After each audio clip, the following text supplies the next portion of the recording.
Hi అండి. Hello. Welcome back to my channel. అందరూ ఎలా ఉన్నారు? అందరూ బాగున్నారని అనుకుంటున్నాను. ఈరోజు ఇంకొక రెసిపీతో మీ ముందుకొచ్చాను. నార్మల్‌గా మనం అందరం అయితే చికెన్ కర్రీ చేసుకుంటాం. అది కామనే. మీలో ఎంతమందికి చికెన్ అయినా, నాన్ వెజ్ అయినా ఇష్టమో నాకు కామెంట్స్‌లో చెప్పండి. మా ఇంట్లో కూడా అంతే. వీక్లీ 2-3 టైమ్స్ ఖచ్చితంగా నాన్ వెజ్ ఉండాల్సిందే. మీ అందరికి ఈజీగా అయిపోయే ఒక చికెన్ కర్రీ రెసిపీ చెప్తున్నాను.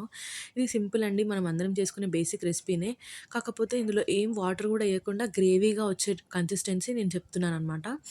ముందుగా పాన్ పెట్టుకొని అందులో ఆయిల్ ఏసుకొని ఆనియన్స్ ఇంకా పచ్చిమిర్చి ఏసి బాగా ఫ్రై అయిన తర్వాత అందులో అల్లం వెల్లుల్లి పేస్ట్, అంతే కాకుండా టమాటోస్ ఇట్లా ముందే వేసుకుంటే మనకు గ్రేవీ కన్సిస్టెన్సీ అనేది బా వస్తుందనమాట. ఇప్పుడు అందులో టమాటాలు మగ్గడానికి నేను కొద్దిగా ఉప్పు వేస్తున్నాను. ఉప్పు వేసి బాగా ఫ్రై చేసి వేసుకోండి. నాన్ వెజ్ కర్రీస్‌లోకి ఎప్పుడైనా అల్లం వెల్లుల్లి పేస్ట్ ఫ్రెష్‌దేస్తే మనకు టేస్ట్ చాలా బావుంటుంది.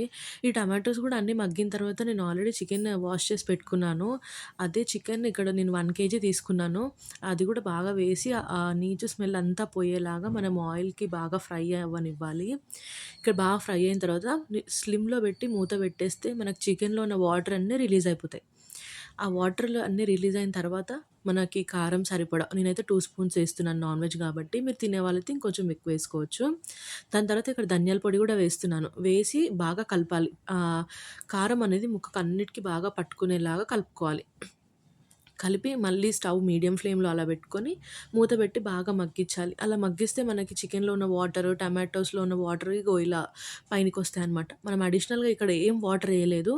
ఖాళీ టమాటోస్ ఇంకా చికెన్‌లో ఉన్న వాటర్‌తోనే కర్రీ అంతా వండుతున్నామనమాట. దాని తర్వాత నేను ఇక్కడ గరం మసాలా వేస్తున్నాను. మీరు కావాలంటే ఫ్రెష్‌గా నూరుకున్నది ఏసుకోవచ్చు. నా దగ్గర ఆల్రెడీ ఉంది కాబట్టి వేశాను. వేసిన తర్వాత ఇంకా కొత్తిమీర వేసి ఇంకొక మూత పెట్టేసి ఒక 5-10 మినిట్స్ లో ఫ్లేమ్‌లో పెడితే మనకు గ్రేవీ అనేది చిక్కగా వస్తుంది.